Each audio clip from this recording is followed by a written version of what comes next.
Fala aí, bicho, tudo bom? Mais uma quinta-feira e a gente tá onde? Aqui. E eu aguardo vocês. Eu espero que essa conversa seja uma conversa gostosa, descontraída. Hoje é um dia especial, né? Hoje é o Dia Mundial da Terra. E hoje até teve um evento internacional muito importante que a gente vai comentar mais tarde, quando nossa convidada entrar. Mas é isso. Eu tenho que lembrar para vocês que toda segunda-feira e quinta-feira, às 19 horas, a gente está aqui para conversar com vocês. A gente também está disponível no YouTube do Fala aí Bicho e no Spotify também do Fala aí Bicho. Então, se vocês quiserem bater ou ouvir a gente por lá, a gente vai estar disponível. É, eu peço também que... Oi, Boa nossa, tá noite, toda Johnny. linda. Boa noite. Amei o Obrigada. visual. Eu tava. Deixa eu só terminar de dar os recados iniciais aqui, aí a gente já começa a nossa conversa, tá bom? É, Continuando, a gente está disponível no YouTube, no Spotify, no canal do Fala aí Bicho. Você pode tanto assistir a gente por lá, quanto escutar a gente pelo Spotify. Eu peço que vocês compartilhem com os amigos, curtam, apertem o coraçãozinho aí que é importante para aumentar o engajamento da live. E hoje é um dia muito importante, como eu estava falando no início, que é o Dia Mundial da Terra. A gente teve a cúpula dos líderes sobre o clima. Eu queria começar perguntando, Miriam, como é que foi seu Dia Mundial do Clima? Bom, boa Da Terra, noite. desculpa. Antes de eu responder tua pergunta, Johnny, e também cumprimentar todos e todes que vão acompanhar esse papo de bicho aí hoje, nesse dia, né? Como você falou, esse dia tão especial que é o Dia da Terra. E o meu dia começou cedo, porque hoje na Premave nós lançamos uma série que chama Mulheres que Restauram. E, né, você sabe, a Premave trabalha com restauração já há mais de 30 anos. Nós temos histórias incríveis para contar de parceiros, né, agricultores, professores, industriais, enfim, uma série de pessoas da sociedade, proprietários rurais, que têm feito ações de restauração conosco. Nós já temos muitas dessas ações registradas e tentamos sempre motivar as pessoas mostrando antes e depois dessas ações, mas agora como uma coisa especial assim para essa década da restauração, né, que está começando também, que é uma década da restauração de ecossistemas da ONU, nós achamos que um momento bacana seria dar uma visibilidade maior para as mulheres que fazem restauração e que trabalham na restauração. Então, hoje, nós lançamos essa série, quem ainda não viu, é um vídeo, uma história que está contada no site, está no Instagram, está no Facebook, e nós pretendemos, né, daqui para frente, pelo menos uma vez por mês, contar a história dessas mulheres para que nós possamos motivar outras pessoas a se engajarem nessa agenda. Então, essa foi amanhã, logo cedo, né? Inclusive a Ercília, que é a mulher que tem essa história inspiradora nesse primeiro episódio, eu a contactei super cedo, né, para dizer, ó, tá no ar, e aí ela assim, ai, minha internet está muito ruim, eu vou ter que ir na cidade para assistir isso. Aí quando ela foi e me disse, olha, fiquei até emocionada, eu disse assim, você já está famosa agora, já, essa meia hora. Enfim, a gente realmente pretende inspirar pessoas com isso. Aí na sequência eu participei de um lançamento de um guia, que é o Guia do Diálogo do Uso do Solo, que é uma iniciativa LUD, né, Land Use Dialogue, é uma iniciativa internacional. E o primeiro diálogo do uso do solo aconteceu aqui no Alto Vale do Itajaí, a Premave que organizou, e na época eu ajudei a coordenar, porque eu fazia parte do Conselho do Diálogo Florestal Internacional e também do Diálogo Florestal Brasileiro. E esse processo aconteceu em 2016 e 2017. Depois aconteceram já diálogos na Tanzânia, em Gana, né, eu participei de alguns deles. Aqui no Brasil tem uma primeira reunião que já aconteceu lá na Amazônia, no Centro de Endemismo de Belém, e nós organizamos um guia de como liderar, de como executar um diálogo do uso do solo. Ele já existia em português, e hoje foi lançado ele já existia, desculpe, em inglês, e hoje foi lançado em português e espanhol. Então, amanhã foi tomada com isso. À tarde passei acompanhando os desdobramentos, né, como você já mencionou, da cúpula do clima, e infelizmente a vergonha que o Brasil está passando, e o Premave participou das cartas que foram organizadas, né, que foram enviadas ao presidente Biden e à vice Kamala Harris, para que eles não entrassem, né, numa fria, acreditando em falsas promessas feitas pelo governo brasileiro, porque, e pelo que se viu, de fato, o discurso que aconteceu, né, é uma fachada, é um greenwashing, né, uma propaganda verde, falando exatamente o contrário da realidade que nós estamos vivendo no país. Então, essa foi uma parte da minha tarde. Eu acompanhei também alguns eventos que estão sendo coordenados pelo Fórum de Mudanças Climáticas e Justiça Socioambiental. É um pessoal bastante ativo, né? E ainda achei tempo para trabalhar num projeto novo, em elaborar um projeto novo, com uma empresa que quer fazer uma parceria com a Premove na região da Floresta com Araucárias, quer fazer um projeto de restauração, então acabei ajudando a montar uma série de informações sobre isso, e ansiosa aí para o nosso papo de bicho que está acontecendo agora. Perfeito. Pessoal, talvez tenha um barulho de cachorro aqui, é porque os cachorros dos vizinhos estão bem. Mas o pessoal aqui, boa noite, Francisco, Não tem boa noite a problema, todo mundo. porque aqui em casa também é possível que daqui a pouco tenha latido, etc. Então faz parte. Sim. Enfim, a gente defende isso mesmo, né? Quanto mais animal, melhor. É, Boa noite, Francisco. Boa noite, pessoal que está entrando aí. E depois dessa pergunta inicial, vamos entrar na sua história, né? Porque é disso que se trata o Fala aí, Bicho, é contar a história de pessoas, né? De ambientalistas e tudo mais. E eu gostaria de começar perguntando como começou a sua história com o meio ambiente, em que momento você se aproximou dessa temática e em que momento ela te abraçou. Bom, eu costumo dizer que eu tenho, né, uma ligação desde criança, e é uma ligação que, por um lado, ela não é tão bacana, por outro, ela é bacana, eu já explico, né? Mas eu fiz a minha primeira greve, né, foi uma tipo greve de fome, contra a caça. Meu pai era caçador e acabava, né, naquela época isso era bastante comum, né, as pessoas ainda caçavam também para ter alimento, enfim, mas eu nunca consegui aceitar isso, né? E comecei a fazer um lobby para que ele parasse de caçar, e um dos lobbies foi esse, né? Uma das movimentações foi essa de não comer as coisas que ele trazia para casa de caça. Ao mesmo tempo, ele também pescava, nós tínhamos um rio no fundo da nossa casa, e os finais de semana eu vivia, né, na canoazinha dentro do rio, para cima e para baixo, também com ele. Então, acabei tendo uma aproximação assim grande da natureza, por conta, né, por um lado bom, por outro lado não tão bom. E por parte da minha mãe, ela sempre teve um jardim muito bonito, bem diverso, né, era agricultora, plantava de tudo, né? E também gostava muito, né, desse contato com a natureza. Então, eu lembro, por exemplo, que quando eu estudava, de vez em quando eu estava lá no meu quarto estudando e ela jogava uma flor para dentro da janela, né? Então, são lembranças, assim, muito carinhosas que eu tenho. E acabei tendo, então, esse despertar já bastante jovem, né?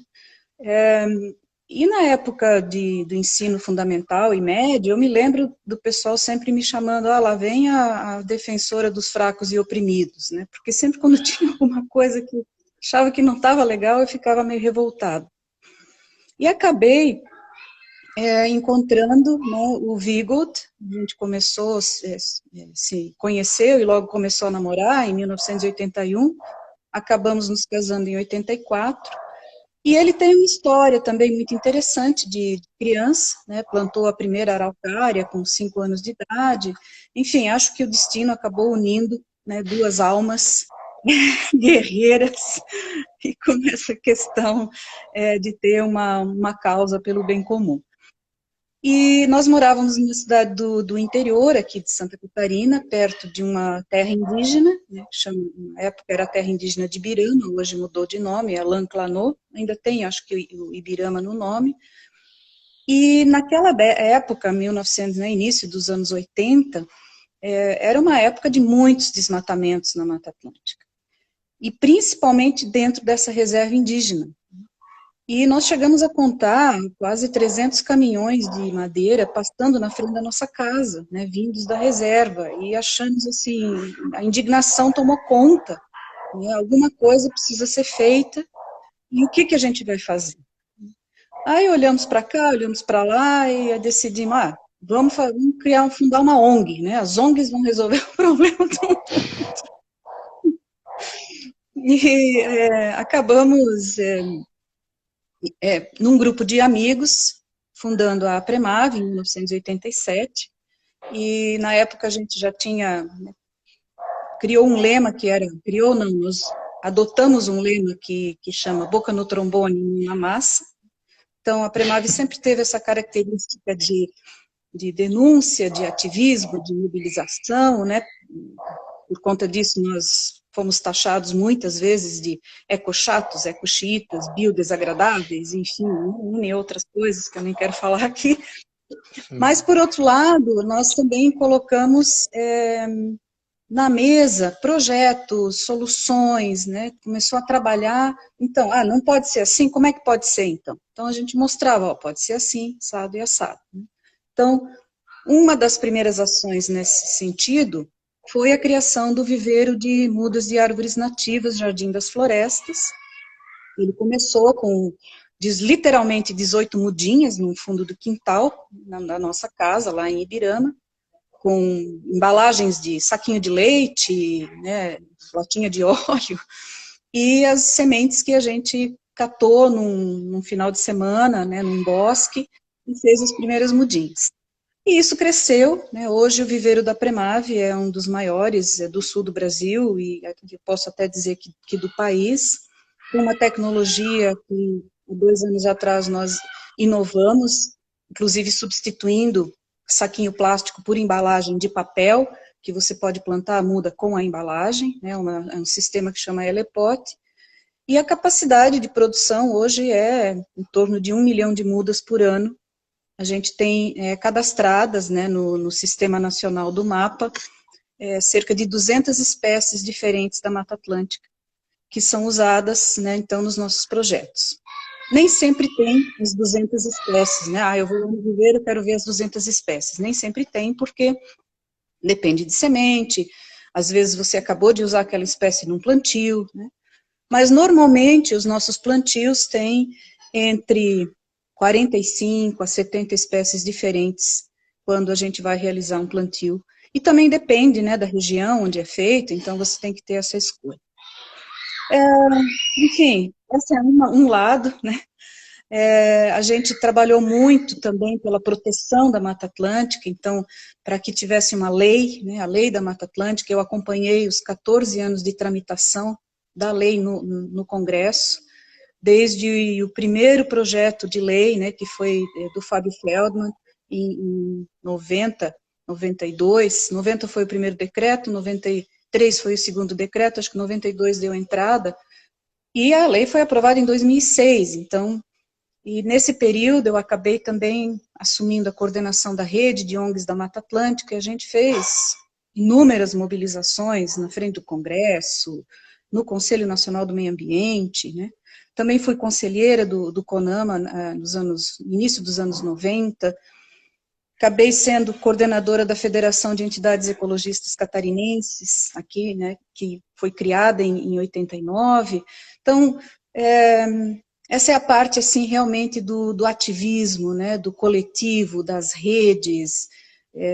Agora, por exemplo, a Premave participa muito dos observatórios, né, Observatório do Clima, Observatório do Código Florestal, a própria coalizão Brasil, Clima e Florestas, o Diálogo Florestal.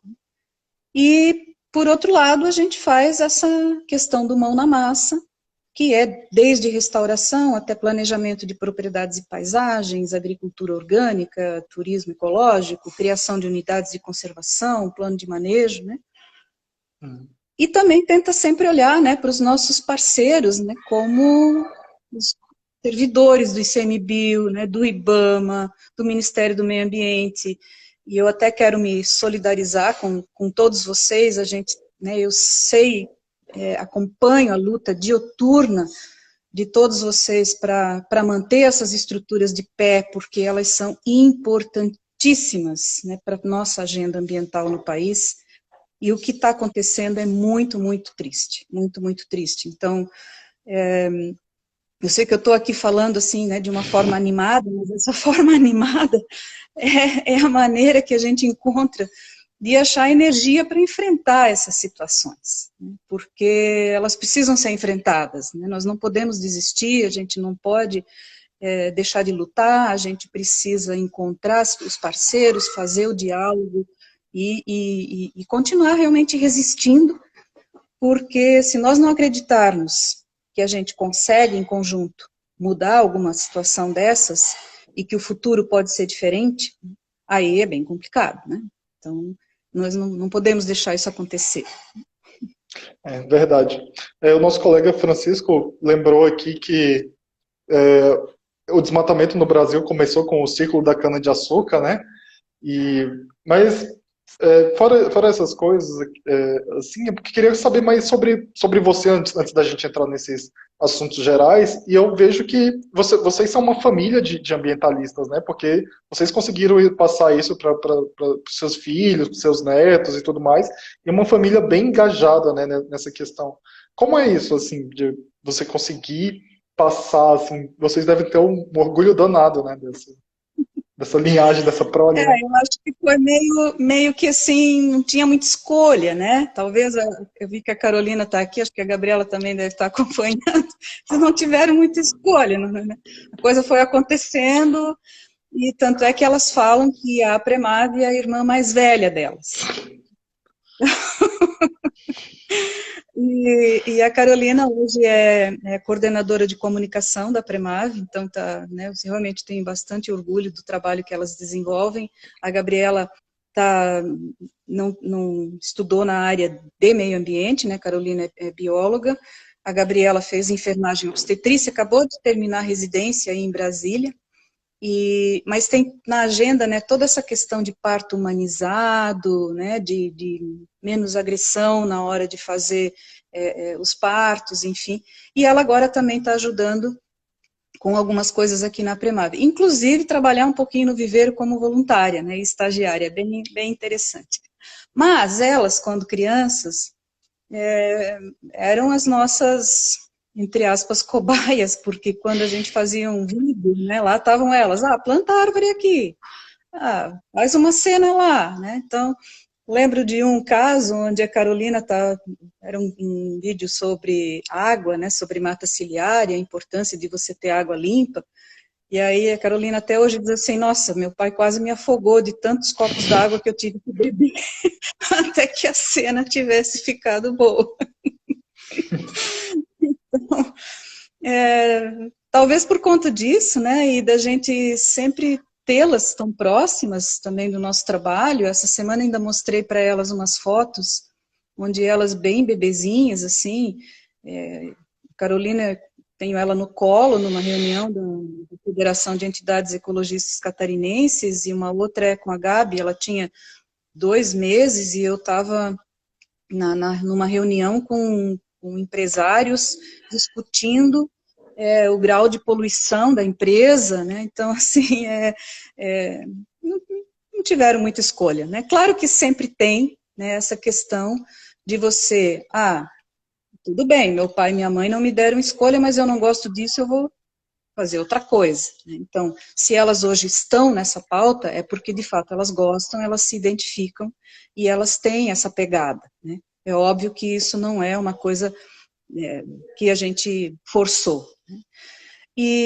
Mas o interessante na Premav é que nós somos, né, o Vigo, eu, a Carolina, a Gabriela, podemos dizer que somos uma família. Mas a Premav é uma família de famílias. Nós temos várias pessoas que trabalham na Premav e que têm, assim, o pai que também tem alguma atividade, né, ou o primo que é voluntário, a filha que desenvolve algum trabalho, assim, esporádico, né, então, isso é bem interessante. E hoje nós temos mais de 25 colaboradores, né, com carteira assinada. Então, eu fui a primeira funcionária com carteira assinada da Premav, depois de trabalhar, acho que foram mais de 3 anos de forma voluntária, até conseguir o primeiro projeto. Né. E eu sempre digo que eu me orgulho de dizer que a minha carteira de trabalho está lá registrada como ecologista. Acho que ninguém no Brasil tem isso. Porque esse termo, inclusive, nem usado é mais, né? Então, hoje é ambientalista, ativista climática, nem eu mesma uso. Antigamente era ecologista. E hoje nós temos esse time grande de colaboradores diretos, de funcionários, mas além disso tem um time de umas 40 pessoas entre diretoria, voluntários, né, pessoas que realmente estão engajadas aí em executar os vários projetos que a gente tem para fazer. E É perfeito. ainda falando um pouco das meninas, elas nasceram na Mata Atlântica, mas em 1999 nós mudamos para Brasília. O Vigold foi trabalhar no Ministério do Meio Ambiente e eu fui assumir a rede de ONGs, abrir o escritório da rede de ONGs da Mata Atlântica. Então, o Cerrado, né, é para elas e para nós o nosso segundo bioma do coração, assim, aquele direto, né? Todos os biomas são, né? Nós temos, não fazemos uma distinção entre um ou outro, mas biomas de convivência diária, né? Primeiro, de fato, é a Mata Atlântica, mas Cerrado também está, assim, né, nas nossas veias, digamos, porque nos 13 anos que nós moramos em Brasília, nós tivemos oportunidade de conhecer muito de perto o que é o Cerrado e todo o seu significado. Então, quando alguém fala, né, a Amazônia, com todos os problemas que tem, e aí alguém lembra, mas e o Cerrado? Eu disse, eu entendo, né, eu entendo isso porque, de fato, as águas que nascem nos cerrados vão também para o país inteiro. E isso deu também, né, uma visão diferente para todos nós, nesse trabalho pelo meio ambiente no país como um todo e até fora do país. Né? Agora, como eu nasci, sou um candango nascido e criado, eu tenho que defender um pouco o nosso cerrado aqui, falando que a gente tem o melhor pôr do sol, o melhor céu assim do Brasil, porque a gente não tem mar, não tem cachoeiras, né? Mas o nosso pôr do sol aqui é sensacional. Tá, você tocou em um ponto. Você tocou em um ponto interessante, que foi esse ponto de profissionalização de uma ONG, né? Porque, na maioria das vezes, e a gente vê isso recorrentemente, né? Desde os anos 60, 70, quando as ONGs começaram com mais força, as ONGs ambientais, eu me refiro aqui, começaram com mais força no Brasil, a gente vê que houve um processo de profissionalização, né? Que você, no primeiro momento, o trabalho é voluntário, e depois você vai estruturando e tudo mais, até para você ter uma consistência do seu trabalho, né?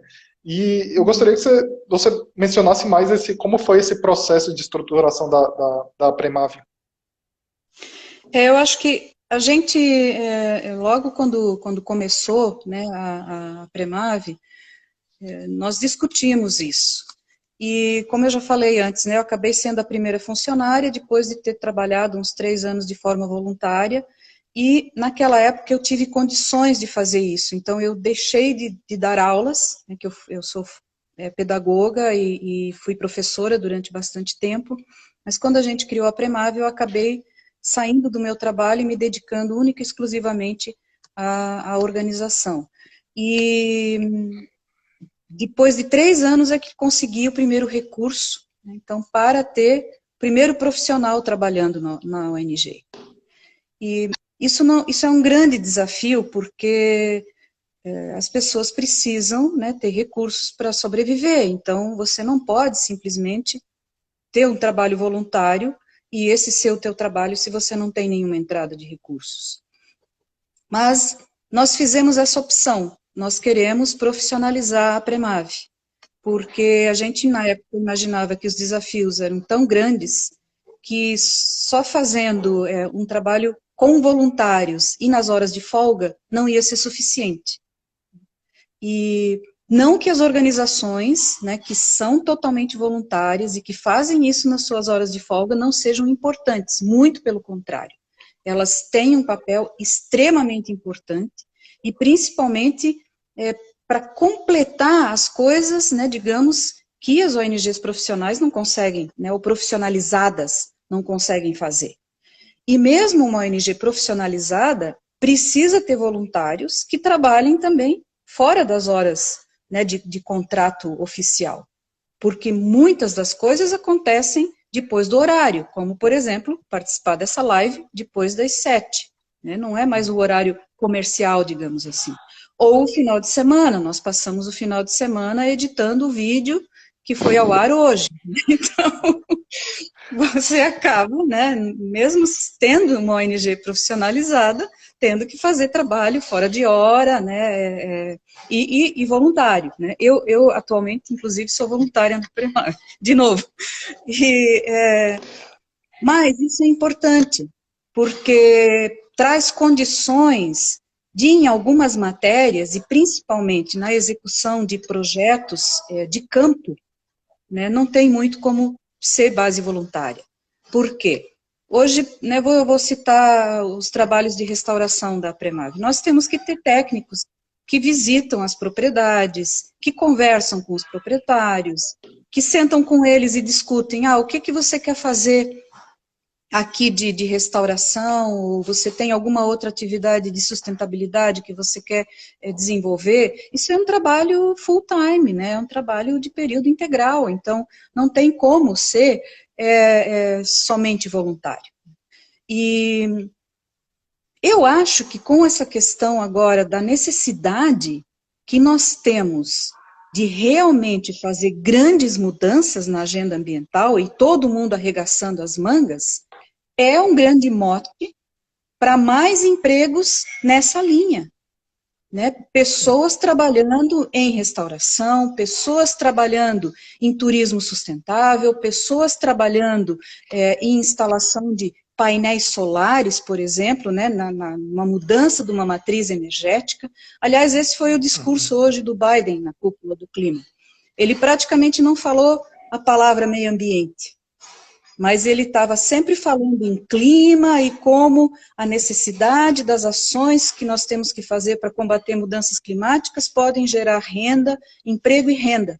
Então, eu acho que foi uma sacada muito interessante a dele, de tentar contactar com as pessoas usando essa linguagem, né? Não a linguagem, porque nós temos muita gente que é convertida, muita gente que entende a necessidade de você preservar e restaurar, mas nós temos uma grande maioria de pessoas que ainda, talvez até saiba que isso precisa ser feito, mas ainda não conseguiu achar uma maneira de se engajar.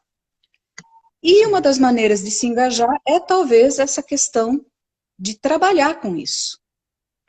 E o trabalhar com isso vai fazer a diferença, porque nós precisamos que isso aconteça.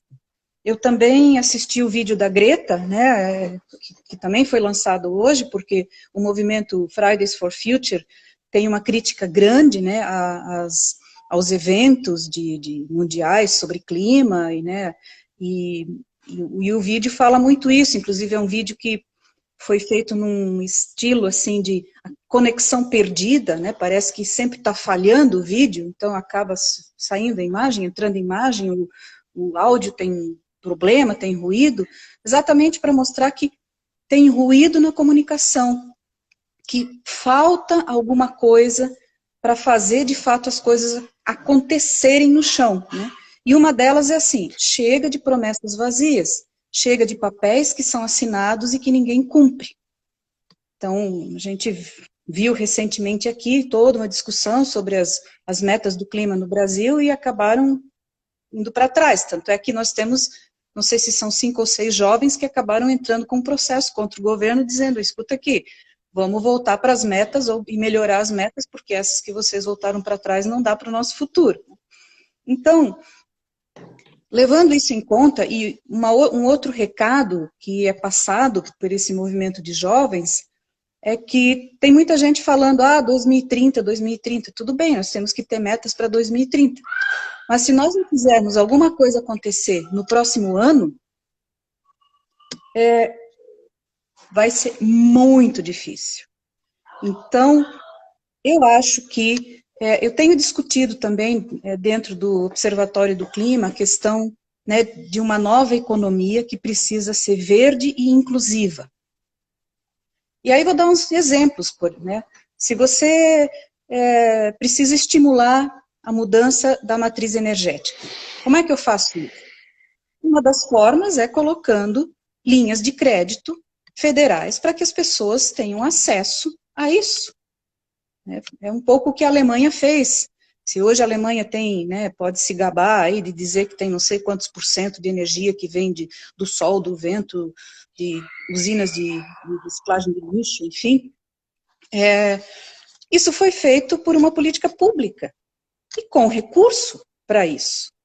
E a mesma coisa quando fizeram a Revolução Verde, enfiaram dinheiro aí nos bancos para comprar trator e veneno e fizeram a Revolução Verde acontecer no país. Hoje a gente não consegue mais nem se livrar dos agrotóxicos. Por quê? Isso está tão arraigado e foi feito com tanto dinheiro para que isso entrasse, né? Então, é a mesma coisa. E isso é uma decisão política.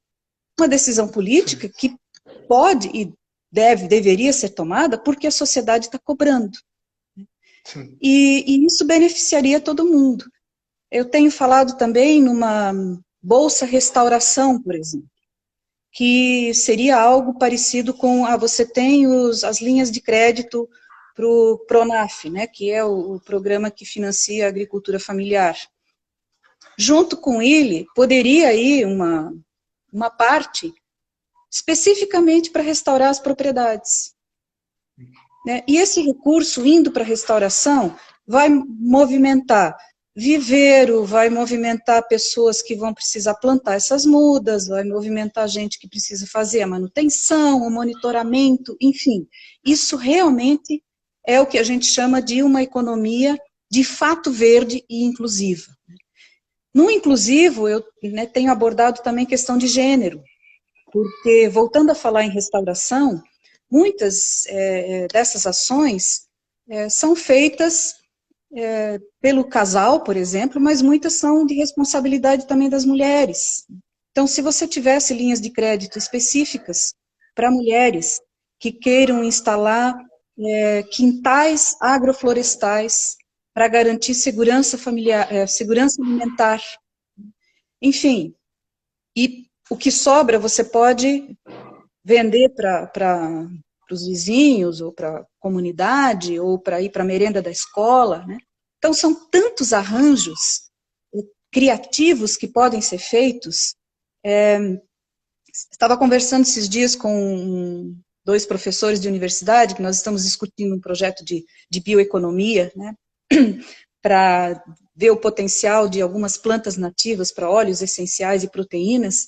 E aí um deles comentou assim, bom, isso aqui tem muito potencial, isso ali tem muito potencial. O comentário é assim, bom, nós somos professores universitários, a gente vê potencial em tudo. Aí eu disse, bom, então a gente forma um bom grupo, porque eu sou ambientalista, eu também vejo potencial em tudo.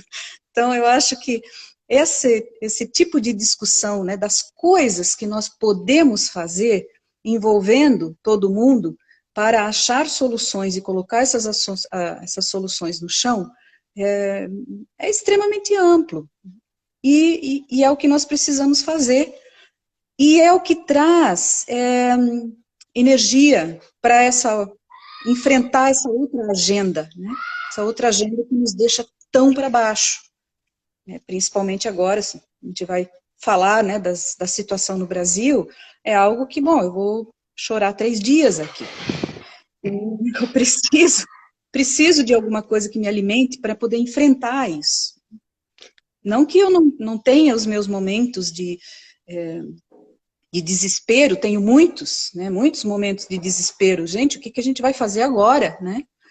Quando nós vemos décadas de avanços conquistados, né, com muito suor, com muito trabalho, depois de muito diálogo, muita mobilização, assim, simplesmente alguém chega e agora não vale mais isso aqui porque eu tenho meu compromisso aqui com o dinheiro e dane-se o coletivo, né, dane-se as populações tradicionais, justiça climática, isso aí não existe. Então bate um desespero, com certeza, né, muito. Aí eu vou dar uma volta aqui no fundo de casa, que é uma área que a gente restaurou, e as árvores me dizem, ó, volta lá, você pode vir aqui um pouquinho, mas volta lá. O front tem que ser constante, né?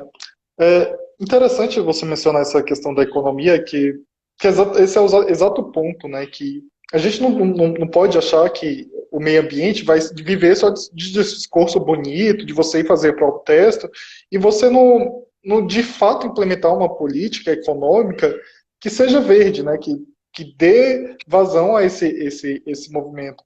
E o que eu tenho pensado recentemente é que a gente precisa, pelo menos, eu sei que tem muitos mais, tem a questão do trabalho, tem a questão da educação, mas atualmente a gente precisa trabalhar em pelo menos 2 frentes, que é a comunicação, porque e nisso isso é a ideia principal do nosso projeto, é trazer essa comunicação ambiental, e a questão da economia, porque não tem como você se manter, às vezes você até você quer proteger, você quer fazer, mas a realidade se impõe, né? Existe esse raciocínio que às vezes você quer fazer as coisas, mas em um mundo em que você precisa se alimentar, você tem outras necessidades, você às vezes acaba se deixando se levar, né, por esse mundo e não vai de fato para uma conservação efetiva, né, do meio ambiente.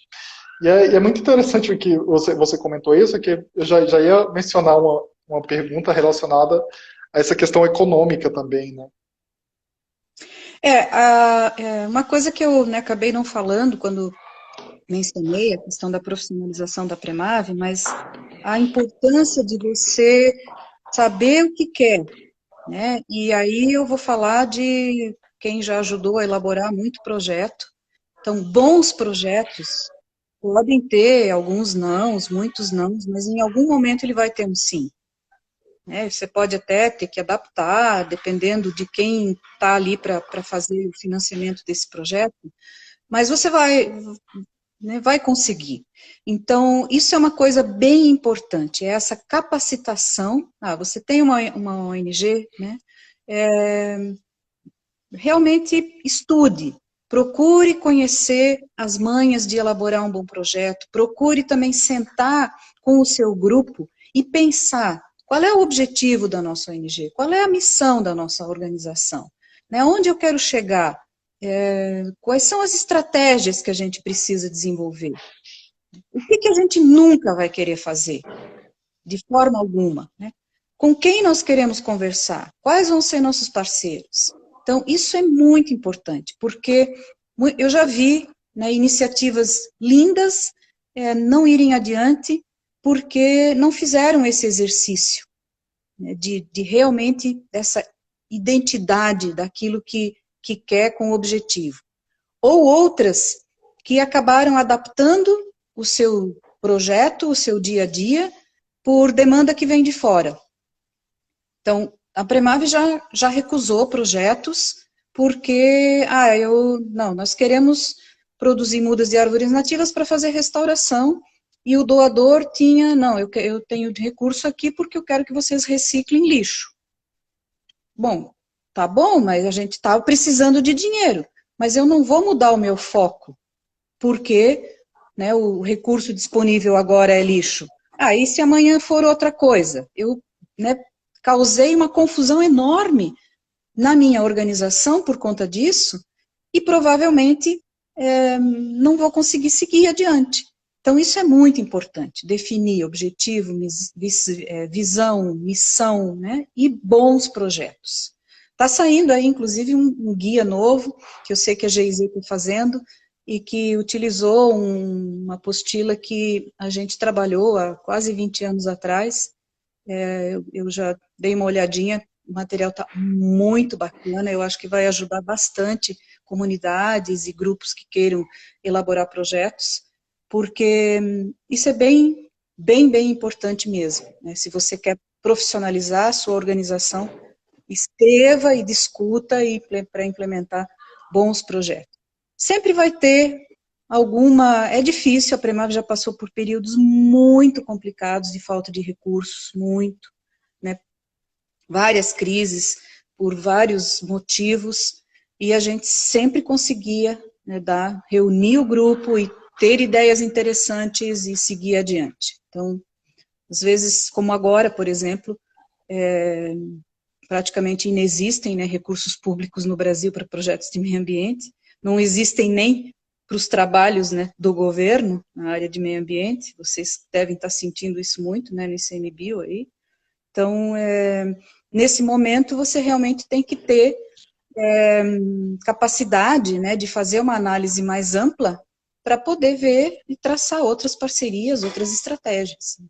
Então, essa capacidade de analisar a conjuntura também é importante para quem quer trabalhar na área ambiental e quer profissionalizar a sua organização. Perfeito. O Orteval, eu acho que é esse o nome, mencionou que conversa maravilhosa, queria agradecer um livro que você mandou para ele. E um ponto que A gente faz bastante publicação na Premav, sabe, assim, isso é uma outra curiosidade que talvez vale a pena mencionar um pouco, se você tem essa pegada um pouco mais pessoal, mas eu, por exemplo, sou a locutora de praticamente todos os vídeos da Premav. Teve alguns e a gente até chegou a encenar, né? Tem um vídeo sobre agricultura orgânica, onde eu faço né, tem o compadre e a comadre, e a gente encena as conversas, eu tentando convencer o agricultor a mudar para o né, sistema orgânico. Então, a gente sempre fez isso muito aqui, né? A produção dos próprios vídeos e dos manuais. Então, o Vigold sempre gostou muito de fotografia, ele acaba... hoje temos vários outros fotógrafos, mas teve uma época que era só ele, e nunca cobrou pelas fotos, né? Então, por isso que a gente pôde fazer todo esse material, porque sempre teve imagens à disposição, sem precisar pagar por elas, né? Sempre foi uma maneira dele ter esse trabalho voluntário colocado, né, para o coletivo. E aí eu fico feliz, assim, quando eu sei que tem pessoas que receberam essas publicações e que elas têm sido úteis na hora de colocar algum projeto em andamento, né, uma atividade, numa propriedade. Eu fico bem, bem feliz com isso. Isso aí, exatamente o que a Carol mencionou aqui, é multitask, né? Tá, antes da gente ir para as nossas perguntas finais, eu gostaria de fazer uma pergunta que, ultimamente, eu tenho estudado bastante isso, essa questão do empreendedorismo, entendeu? Mas eu sinto que não existe ainda um empreendedorismo, talvez, se você conhecer alguma rede, alguma coisa assim de empreendedorismo ambiental, você até pode me passar, mas eu sinto que ainda falta muito isso, né? Essa questão de empreendedorismo ambiental no Brasil. Eu sei que temos duas grandes linhas de cosmético, que é a Natura e a Boticário, que fazem um trabalho primoroso, é reconhecido até na Europa, né, nos Estados Unidos e vários outros países por esse trabalho que eles fazem. Mas a gente não tem esse empreendedorismo de base, né, de chão de fábrica que ambiental. Eu posso falar um pouquinho, né, sobre, por exemplo, o setor de silvicultura, que como eu fui secretária executiva do Diálogo Florestal durante 10 anos e acompanho também o diálogo desde que ele surgiu, eu tive a oportunidade de ver de perto assim uma série de avanços que a indústria, né, de celulose e papel fez nessa área de novas tecnologias, novos produtos ambientais. Então, bem interessantes. Inclusive, por exemplo, agora tem toda uma linha de inovação que é substituir o plástico por celulose. Então, era uma coisa super incipiente, agora já não é mais, então tá bem avançada essa questão. Eu acho que, por isso que eles gostam também de dizer, ó, nós somos verdes, né? Apesar de ter, né, todo um histórico de conflitos, da instalação das florestas plantadas no Brasil, enfim, mas é um setor que, na minha avaliação, acabou superando uma série de desafios e de conflitos, e hoje tem muita coisa bacana para mostrar. Não significa que todos os problemas tenham sido resolvidos, né, eu acho que tem muita coisa ainda para avançar, mas nesse setor de empreendedorismo ambiental, eles têm bastante coisa para mostrar. Então, esse exemplo de celulose sendo usada para plásticos biodegradáveis uma coisa, é um detalhe apenas, mas tem N outros produtos advindos da celulose para substituir coisas que não são tão ecológicas, tão sustentáveis. E eu tenho visto também um grupo de jovens assim se mobilizando para descobrir, né, esse nicho, digamos assim, do empreendedorismo ambiental. Então, optando por uma vida mais simples e aí fazendo casas que são mais simples, que são sustentáveis, com materiais que são sustentáveis, né? Não só a questão da energia solar, mas a forma como elas são construídas. Então, é um movimento também bem interessante que no Brasil ainda está incipiente e que, por exemplo, a gente deveria ter isso acontecendo mais, né, nas nossas áreas de arquitetura e engenharia, por exemplo. É bastante forte já fora do Brasil, mas aqui no Brasil não. E vejo também um movimento interessante que vem, por exemplo, de jovens que acabam saindo da cidade para ir morar no campo, né, e fazer produção orgânica, agroecológica. E eu vou comentar agora uma iniciativa da qual a Premave participou no sábado passado, que foi um plantio num assentamento, né, de reforma agrária. Então, eu acho muito bacana, por exemplo, a campanha que o MST tem agora de plantar 100 milhões de árvores nos próximos 10 anos, e isso vai mobilizar bastante os assentamentos que estão ligados ao movimento. Então, é um público realmente muito interessante, e também toda a discussão que eles têm de implantar assentamentos agroecológicos para garantir alimentos, né, de qualidade, sendo levados para os nossos mercados, enfim, para as comunidades. Então, eu acho que dentro dessas linhas todas, você consegue entrar com o empreendedorismo, digamos, para melhorar o que já existe. Então, talvez isso esteja faltando. Nós temos aqui um projeto de agroecologia e de produção de alimentos orgânicos, agora, como é que a gente dá o próximo passo? Tem no mercado já, né, arroz orgânico que vem, por exemplo, do Rio Grande do Sul e que vem de assentamentos. Mas, talvez precisaria ter alguma possibilidade de que venha numa embalagem sustentável, né, que traga um recado também para que as pessoas que comprem ele no mercado saibam o que estão comprando. Tem toda a questão da certificação, né, por exemplo, os produtos do FSC para madeira certificada, né, mas que também ainda é super reduzido, né, super restrito, porque também os produtos são mais caros, enfim. E Eu acabei, quando eu visitei a Floresta Nacional do Tapajós, lá tem um projeto muito bacana, né, de manejo sustentável, que é certificado pelo FSC, e uma das madeiras que eles colhem lá é ipê. E para onde vai esse ipê? Vai para fora. Então, ele tinha que ficar aqui, né? Vai para fora para fazer deck para gente bacana que tem dinheiro lá, né? Mas tinha que ficar aqui para fazer deck aqui.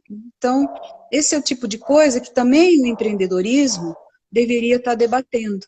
Então, eu concordo com você, eu acho que tem uma janela muito grande ainda de coisas que precisam ser feitas nessa área, e necessário que seja feito se a gente quiser endereçar os desafios aí que nós temos pela frente.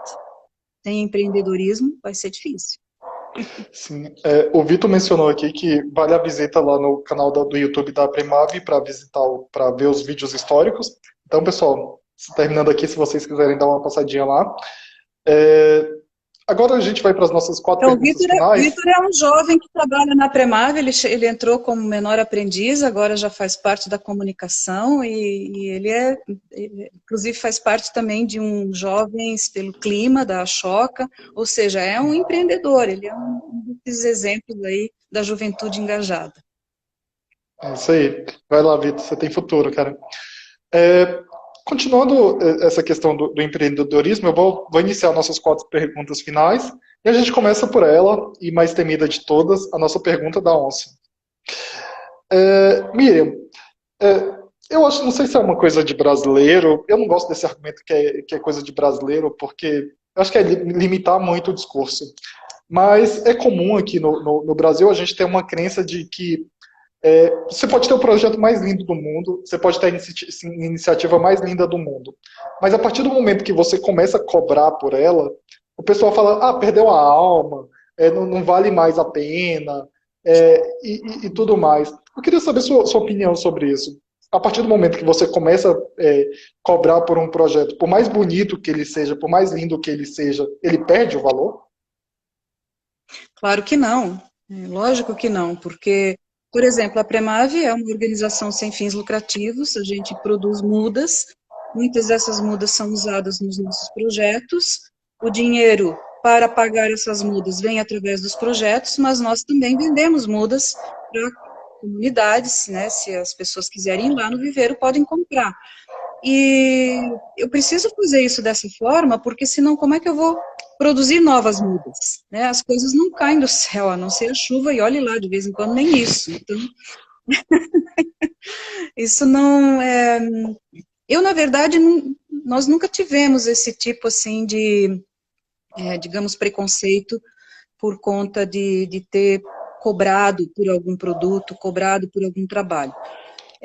Não quer dizer que a gente cobre por tudo que faz. Não, né? Eu, por exemplo, trabalho de forma voluntária muito, inclusive agora.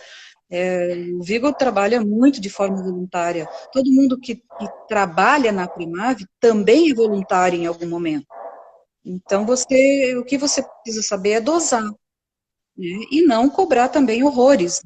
Não cobrar o valor que não seja justo. Você mostrar por que o valor está sendo cobrado. Se hoje no viveiro a gente cobra R$ 1,60 a muda de Alepote, é porque a embalagem custa, a máquina que enche o Alepote teve um custo, né, o solo orgânico que vai dentro dessa embalagem, as horas de trabalho, né, do Rafael que administra a máquina. Então, você precisa mostrar isso. E aí as pessoas vão entender e vão fazer o contrário. Opa, eu quero colaborar com vocês. Que no Brasil também você tem ainda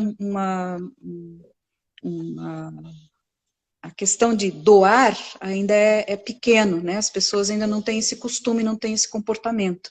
Mas isso está crescendo. E é bem importante, porque quando as pessoas entendem que a doação para projetos coletivos é importante, e elas se sentem parte disso. E aí você começa a mudar também esses comportamentos e torna as coisas, esse pertencimento, né, esse sentimento de pertencimento é bem importante. Sim. Agora, eu prometo que não vão ter mais perguntas capciosas aqui. E a Sem gente vai para problema. um, a gente vai para um momento hipotético de pensamento em que a gente pense, né? Pensa assim, porque o Brasil só teve uma presidenta mulher. E vamos dizer que você seja a segunda. Quem você indicaria para ministro do Meio Ambiente?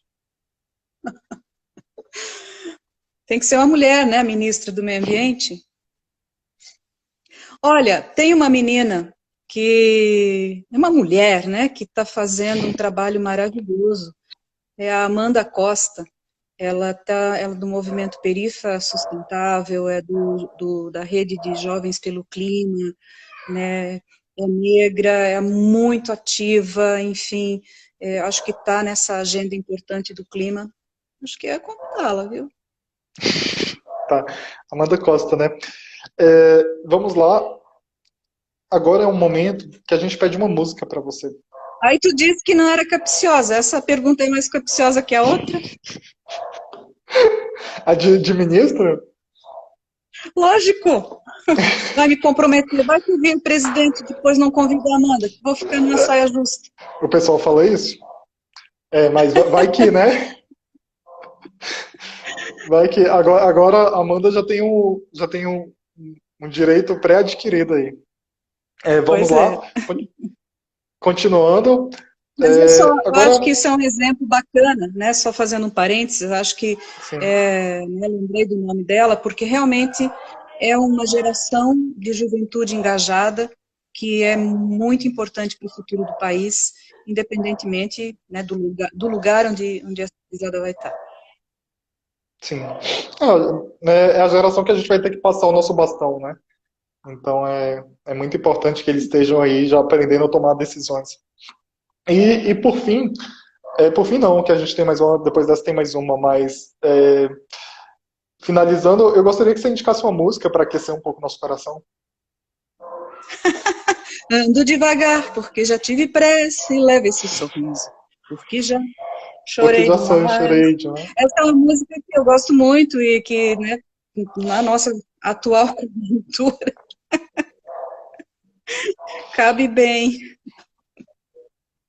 Você só pode falar o nome do cantor e o nome da música, só para a gente gravar aqui?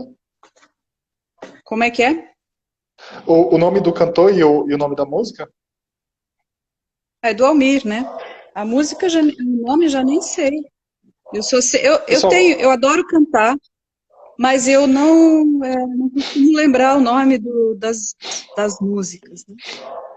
sim, o Rogério falou aqui, inclusive eu vou mandar um abraço pro Rogério, que recentemente ele trabalha além de ser servidor, né, ele trabalha na SEMA também, e eles estavam responsáveis por uma carta aí dos servidores e tudo mais. Parabéns, Rogério, pelo seu Sim, trabalho e tudo mais, e pela importância, né, desses atos. Renato Teixeira e Almir, né, Sáter, tocando em frente. Essa é a música, pessoal. E agora, por fim, a nossa pergunta é um alto jabá, a nossa pergunta final. Porque a gente tem um projeto chamado Uma Chance, que a gente pensa assim, se você tivesse uma chance para cuidar do meio ambiente, para resolver a questão. Eu sei que tem várias coisas que você pode fazer, mas se você tivesse uma chance, o que você faria para tentar assim, resolver o problema ambiental? eu protegeria todos os remanescentes que nós ainda temos, em todos os biomas, de alguma forma, né? Seja em unidade de conservação, de proteção integral, de uso sustentável. Eu faria um decreto a partir de hoje: nenhuma árvore será cortada, nenhum ecossistema será transformado em outra coisa, moratória total para a conversão de ecossistemas e proteção total. Depois a Perfeito. gente conversa. Perfeito. A gente do Fala aí Bicho acredita também, a gente se fez essa pergunta e pensando nisso a gente criou um projeto que se chama Uma Chance, porque a gente percebeu que tem muitas pessoas que não estão nas redes sociais comunicando o meio ambiente. E pensando nisso, a gente criou um projeto que todo mês, a gente não tem braço para tudo, infelizmente, mas todo mês a gente escolhe 3 pessoas e durante um mês a gente ensina tudo que a gente sabe de redes sociais, ensina a pessoa a se comunicar, porque a gente entende que existe um analfabetismo digital, que às vezes você já passou pela escola, faculdade e tudo mais, mas tem muita gente que é uma analfabeta digital, não sabe como lidar com essas redes, né? E a gente tem exemplos aí da importância disso, né? Porque se a gente não quer que determinadas pessoas se elejam, né, pessoas anti-ciência, anti-saúde, quem sabe, não estou falando nada, mas quem sabe, talvez até genocidas, assim, né, porque quem deixa 300 mil pessoas morrer sabendo, com toda a ciência disponível aí, não tem outro nome que se dê, né? Então a gente acredita nessa uma chance, que é a comunicação e a comunicação digital. Então quem quiser participar desse projeto vai ter uma fila de espera grande, porque são só 3 vagas por mês, mas de qualquer forma a gente está fazendo um pouco nossa parte, e é isso, pessoal. Agora eu vou abrir para a Parabéns nossa por essa convidada. iniciativa, viu, Johnny? Bem importante, super, super importante essa iniciativa aí. Parabéns. Sim. E agora eu abro para você para as suas considerações finais, para você deixar uma mensagem nesse Dia da Terra. Então, eu acho que nesse Dia da Terra, já que a gente está, né, fala aí, bicho, lembrar de todos os seres que habitam esse planeta conosco. Então, a humanidade, né, lembrar que esse planeta, o que nós estamos fazendo para ele está talvez motivando a nossa extinção. Então, enquanto planeta, ele vai continuar. Alguma vida na Terra vai continuar. Se a humanidade continuar fazendo o que vem fazendo, ela vai se extinguir e vai levar junto com ela uma série de outras espécies. Mas, então, vamos colocar, né, a mão na consciência e olhar para esses outros bichos que habitam esse planeta conosco e pensar bem nas nossas ações, nas nossas atividades, nos nossos comportamentos e naquilo que eu vou poder mudar hoje ainda. Qual é a ação que eu posso mudar hoje ainda? Não vamos esperar para amanhã, eu tenho que mudar hoje alguma coisa. Então, quem estiver assistindo aqui e ainda achar, não, eu posso mudar isso aqui, então mude hoje. Mude hoje para que esse planeta Terra possa continuar sendo habitado pelos humanos e por todos os outros seres vivos. É isso, muito obrigado, Miriam. Sobre isso, essa é uma inovação, né, que chegou recentemente no discurso ambiental, muito trazida pelo Krenak, né, que tem a teoria de Gaia lá, e que Gaia é a mãe, né, o planeta e tudo mais, e que a gente, essa proteção, todo esse discurso ambiental não é para proteger a natureza não precisa de proteção, né, a natureza, ela, antes da gente, ela estava aqui, depois da gente, provavelmente ela vai estar aqui também. Ela vai achar outras formas de sobreviver, né? Todo esse discurso ambiental é para proteger o ser humano, né? É para proteger a nossa qualidade de vida no futuro. Então, até esse Sexta-feiras pelo Futuro, né? É para proteger a gente, né? Não vem com o discurso de que você está abraçando árvore, que você... Não, a pauta ambientalista, antes de tudo, é uma pauta humana, para proteger o ser humano, né? Então, Exatamente. é isso. Eu só tenho a agradecer, Miriam, pela sua presença, por você aceitar o nosso convite. Nosso projeto, a gente acredita que a gente ainda tem muito a caminhar. E, pessoal, a gente volta na segunda-feira com mais uma conversa. Todas as segundas e quintas, aqui às 19 horas, a gente senta aqui para bater um papo descontraído e leve com um ambientalista ou um ambientalista. Esse ano a gente também colocou uma questão de gênero, então você pode ver que esse ano a gente até está tentando compensar o ano passado e está colocando mulher aqui, só as poderosas aqui, né? E que fala muito, né? A gente fala também vai muito, estar no amigos. YouTube. Fala muito. E a gente também vai estar no YouTube e no Spotify, tá bom? Se vocês quiserem assistir a gente, mas provavelmente só amanhã. Nosso motim principal é aqui no dia da live, tá bom? Aí um dia após, vocês podem assistir no YouTube e Spotify. É isso. Agradeço muito, Miriam.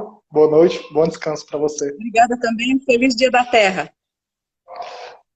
Pessoal que está acompanhando aí, tchau, tchau. Até a próxima, até segunda, às 7 horas, a gente está de volta, tá bom? Beijão. Tchau, tchau.